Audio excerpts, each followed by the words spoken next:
क्योंकि ये जो बिल मोदी हुकूमत लाई है ये आर्टिकल 25, 26 और 29 का वायलेशन करता है।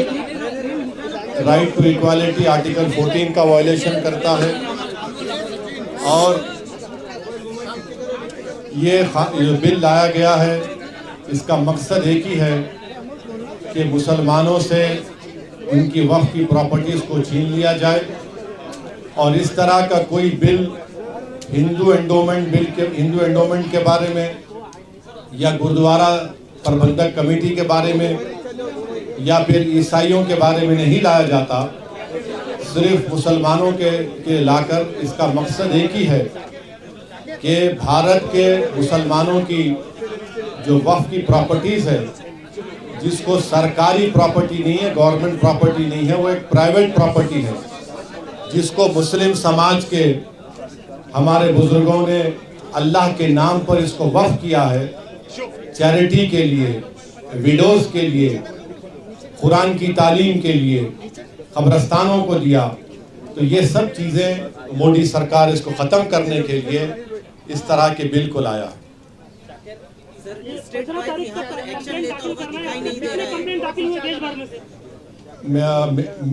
मीडिया रिपोर्ट्स ये आ रही है कि कोई एक मीडिया रिपोर्ट है कि 4 लाख, कोई कह रहा है 8 लाख। तो 15 सितंबर तक टाइम है। मैं उन तमाम भारत के नागरिकों से अपील कर रहा हूं कि जो भारत की खूबसूरती है उसका भाईचारा है और हमारे देश में हर एक को अपने मज़हब पर चलने की इजाज़त है। ये बिल इन तमाम चीज़ों को ख़त्म करना चाहता है। तो जो all India Muslim personal law board ने भी जो QR कोड के ज़रिए आपसे अपील की है कि आप इंग्लिश और हिंदी में इस बिल के ख़िलाफ़, ये जो वफ़ का NRC साबित होगा, आप अपना रिटर्न रिप्रेजेंटेशन भिजाए कमेटी को, सरकार को भिजाए कमेटी को। और महाराष्ट्र में ये कई जगह पर रिप्रेजेंटेशन दिए जा रहे हैं पर्सनल लॉ बोर्ड की लीडरशिप में।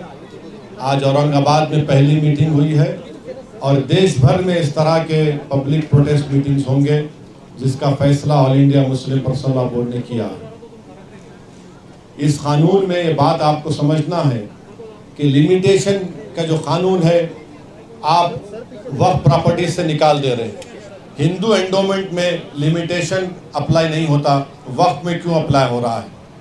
हिंदू एंडोमेंट बोर्ड में और NGT हो या रेलवेज क्लेमेंट ट्रिब्यूनल, ऐसे 14 ट्रिब्यूनल्स है जहां पर उनके फैसले को फाइनल माना जाता है। और बीजेपी झूठ बोल रही है कि ट्राइब्यूनल के डिसीजन के बाद कोर्ट्स को नहीं जा सकते। आप रिवीजन पिटीशन डालते हाई कोर्ट में और फिर सुप्रीम कोर्ट जा सकते हैं। इस कानून में आप वक्फ बाय यूज़र ख़त्म करना चाह रहे हैं, मगर सेक्शन 123 ऑफ प्रॉपर्टी एक्ट में आप ट्रांसफ़र ऑफ प्रॉपर्टी और अलाउज कर रहे हैं। वक्फ बाय यूज़र क्यों निकालना चाह रहे हैं? क्योंकि मोदी ये बोल रहे हैं कि 200 साल पुराने कागज़ लेकर आओ, और कागज़ नहीं निकलेगा तो वो उस प्रॉपर्टीज़ को कब्जा करना चाहते हैं। हिंदू समाज में by custom and by usage एक टेम्पल और टेम्पल की प्रॉपर्टी बन सकती है, तो मुसलमानों में वक्फ बाय यूज़र क्यों नहीं बन सकता वक्फ? मोदी सरकार कलेक्टर को इतना पावर दे रही है कि कलेक्टर अगर इंक्वायरी जब करेगा किसी प्रॉपर्टी, कोई भी प्रॉपर्टी के बारे में वक्फ की, तो जब तक वो प्रॉपर्टी इंक्वायरी मुकम्मल नहीं करता, वो प्रॉपर्टी वक्फ की नहीं रहेगी। और प्रिंसिपल्स ऑफ नेचुरल जस्टिस ये पुकार कर कह रहा है कि कोई भी कलेक्टर या कोई भी आदमी अपने ही मैटर में जज नहीं हो सकता है। ये कौन है आप कलेक्टर को इतना पावर देने वाले कि कलेक्टर डिसाइड? उस एक्ट में, इस बिल में ये भी कह दिया गया कि इस बिल को कानून बनने के बाद या उससे पहले जो भी वक्फ प्रॉपर्टी है, अगर वो गवर्नमेंट कब्जे में है तो कलेक्टर तय करेगा और कलेक्टर फैसला भी दे सकता है। ये क्या हो रहा है इस देश में? नरेंद्र मोदी मुसलमानों से ये प्रॉपर्टीज को छीनना चाह रहे। इसीलिए हम ये कह रहे हैं कि ये कानून आर्टिकल 14, आर्टिकल 25, आर्टिकल 26, 29 का ग्रेव वायलेशन है। इस कानून में ये था। आप देखिए मोदी बोल रहे कि कानून हम वक्फ प्रॉपर्टी को बचाना चाह रहे। पहले 95 के एक्ट में था कि अगर कोई वक्फ की प्रॉपर्टी चोरी करता तो 2 साल की कैद बामुशक्कत, रिगरस इम्प्रिजनमेंट। मोदी जी उसको सिंपल इम्प्रिजनमेंट कर रहे हैं। अभी नॉन बेलेबल है, मोदी जी बोल रहे हैं बेलेबल कर दूंगा मैं। मुतवल्ली अगर कलेक्टर की बात नहीं सुनेगा सेक्शन 61 में, तो कलेक्टर मुतवल्ली को अगर बोलेगा कि मस्जिद को तुम बोल दो गवर्नमेंट प्रॉपर्टी है, नहीं करेगा तो कलेक्टर को 6 महीने की सजा। आप बताइए क्या क्या करना चाह रहे हैं मुसलमानों से आप? ये कानून बना रहे हैं।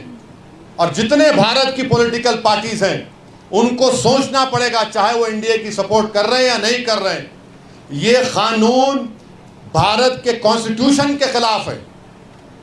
आप कैसे इस तरह का कानून बना रहे हैं? आप पूरी प्रॉपर्टीज को छीनना चाह रहे हैं। ये काम इस बिल के जरिए मोदी करना चाहते हैं। सर, अगर एंटीलिया की बात की जाए तो उसमें कई सारे वक्फ के मेंबरान थे, उन्होंने नॉन वक्फ प्रॉपर्टी उसे घोषित किया है, तो उनको आप एक्शन लीजिए, उनको हटाइए।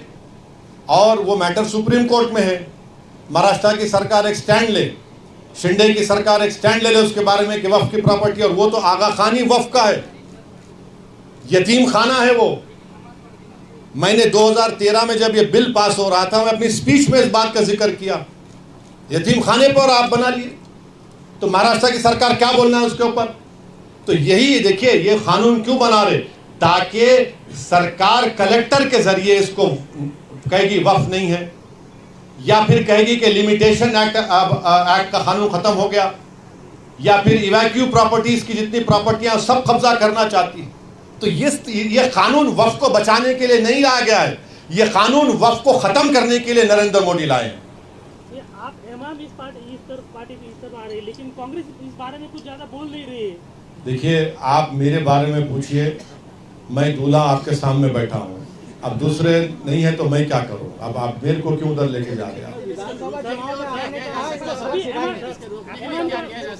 इसके रोकने के लिए अवाम में एक प्रोटेस्ट, अवाम में एक बेदारी, और अवाम जब ये फैसला कर ले कि ये कानून जो बिल लाए हैं ये वक्फ की प्रॉपर्टीज़ को बचाने के लिए नहीं बल्कि वक्फ के प्रॉपर्टीज़ को बर्बाद करने के लिए लाया जा रहा है, ये आप बताइए कोई किसी कानून में कोई कहता है हिंदू धर्म में या सिख धर्म में या जैन धर्म में कि उसको 5 साल हिंदू सिख और जैन होना पड़ेगा तभी वो दान दे सकता है?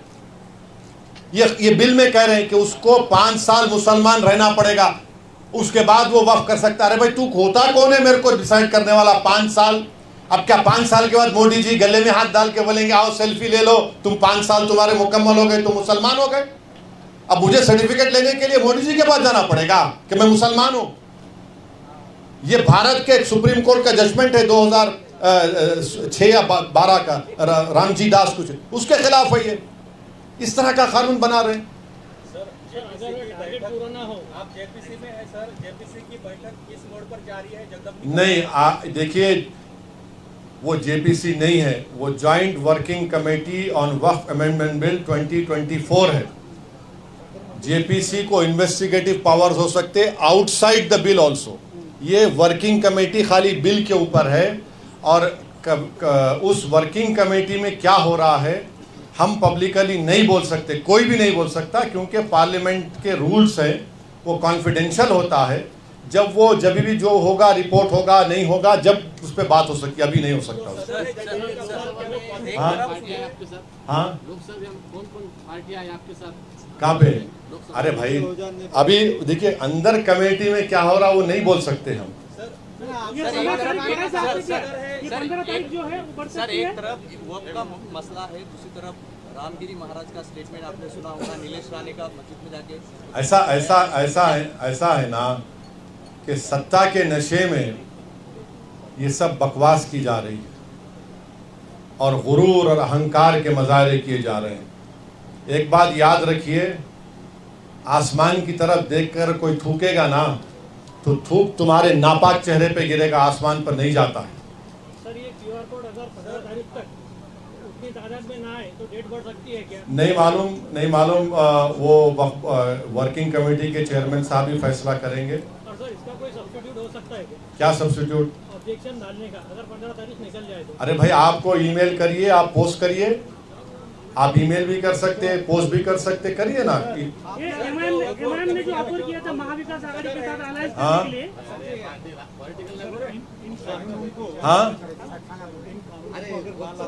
इन कानून भाई आपको चिट-चैट बन गए, बोलिए। इन ये कानून अगर ना लागू किया जाए तो आप नुमाइंदों की बात कर रहे थे, कितने नुमाइंदे आप चाहते हैं विधानसभा में इन चीजों को रोकने के? और एमआईएम की ओर से कितनी सीटें लड़ी जाएंगी जिसके ऊपर आप लगता है कि? मैं आज आपके सवाल का एक पार्शल जवाब दे देता हूं। आने वाले विधानसभा के चुनाव में पूरा ही दीजिए। सुनिए, मेरा राइट है ना, तुम तो पार्टी प्रेसिडेंट नहीं है, तुम एक चैनल के लिए काम करते, तुम अपना काम करो, मैं अपना काम करता हूँ। अब जवाब नहीं दूं, मत दूं। तो इस चुनाव में इम्तियाज जलील भी कैंडिडेट रहेंगे। इस चुनाव में इंशाअल्लाह ताला इम्तियाज जलील के साथ मुफ्ती इस्माइल रहेंगे, फारूक शाह रहेंगे, और हमारे शोलापुर के फारूक साहब भी रहेंगे, और हमारे मुंबई के सदर रईस लश्करिया रहेंगे। तो तुम्हारे को ये 5 नाम दे दिया मैं, ये तो कैंडिडेट रहेंगे हमारे, क्योंकि 2 तो एमएलए हैं, एक मालेगांव से और एक हमारे धुलिया से, तो ये तो रहेंगे। अब और कितने कैंडिडेट रहेंगे नहीं रहेंगे अभी थोड़ा टाइम लगेगा, देखते हैं। जिस तरह से देश भर में हाँ। जिस तरह से पूरे देश में आघाड़ी के साथ जो प्रपोजल दिया था, देखिए इम्तियाज जलील साहब महाराष्ट्र के मेरे अध्यक्ष हैं। उन्होंने ये ऑफर दिया है, उन्होंने कहा है कि हमसे बातचीत करो, और मेरे ख्याल से कोई बातचीत एक जगह पे अनऑफिशियली भी हुई। अब उनको तय करना है। अब सुन लीजिए, अब क्रॉस क्वेश्चन मत करिए, हम तो बोल चुके, हमारा स्टैंड क्लियर कर चुके हैं, ये उनको तय करना है। अब ये आपको मैं बोल दिया ना, मैं आपका जवाब पार्शली दे चुका हूँ, मैं आपको पार्शली जवाब दे चुका हूँ। हाँ, कांग्रेस के साथ हुई मीटिंग या एनसीपी के साथ हुई या शिवसेना के साथ हुई, इसके साथ इम्तियाज जलील सर की मीटिंग हुई जो अभी उनके साथ जाने की? नहीं, मीटिंग हुई नहीं हुई, किधर हुई, कहाँ पे हुई, तुम्हारे घर में हुई या मेरे घर में हुई, अब फिर वो सब क्यों बोलना? तुम्हारे को जो जितना हमको बोलना है उतना ही बोलेंगे ना। हाँ नहीं, तुम्हारे घर को आते हैं। हाँ हो गया, चलो अब दूसरा बात करो, दूसरा सवाल करो, हो गया, बस जवाब दे दिया आपको। और बोलिए सर, जिस तरह से पूरे मुल्क में मुसलमानों को टारगेट किया जा रहा है, एक तरह से मुसलमान खुद को असुरक्षित समझता है, तो क्या मोदी हुकूमत सबका साथ सबका विकास यही दिखाई दे रहा है? वो सबका साथ सबका विकास सबका विश्वास एक धोखा है, सब फ्रॉड है, वो कुछ नहीं है। सब आप देखिए, बुलडोजर से घरों को तोड़ दे रहे हैं। जहाँ पर उत्तर प्रदेश में, महाराष्ट्र में, मध्य प्रदेश में हाजी रिजवान, हाजी शहजाद घर को तोड़ दिए। वही एक सुभान खान हरियाणा का, खम्मम तेलंगाना में है, मेवाती मुसलमान है, लेबरर है, 70% हैंडीकैप है। सुभान खान बुलडोजर चला के ये अपने जेवीसी को चलाकर 9 लोगों की जान बचा कर लाया। ये मोदी के बुलडोजर में और सुभान खान के बुलडोजर में फर्क है। हम जान बचाने के लिए इस्तेमाल करते, वो जानों को बर्बाद करने के लिए इस्तेमाल करते। जिस तरह सुप्रीम कोर्ट, हाँ देखिए, मीडिया में सुनिए सुन तो लीजिए, आप बोल दिए ना। मीडिया में ये रिपोर्ट हुआ था कि जनाब अजीत पवार ने कहा कि हम महाराष्ट्र के विकास के लिए सपोर्ट किए, सेकुलरिज्म पे हम कॉम्प्रोमाइज नहीं किए। हम उनको सवाल कर रहे हैं, अगर आप नहीं किए तो फिर इस बिल की मुखालिफत करिए ना आप। हम जनाब अजीत पवार से बोलना चाह रहे हैं, आप इसकी मुखालिफत करो, इसका अपोज करो।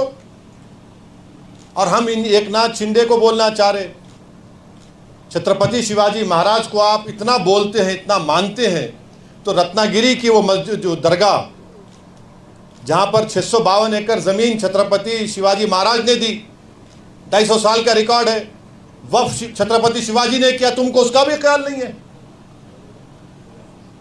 सर, जम्मू कश्मीर में आप चुनाव लड़ेंगे? नहीं लड़ेंगे। चलिए, हो गया। Thank you sir, thank you.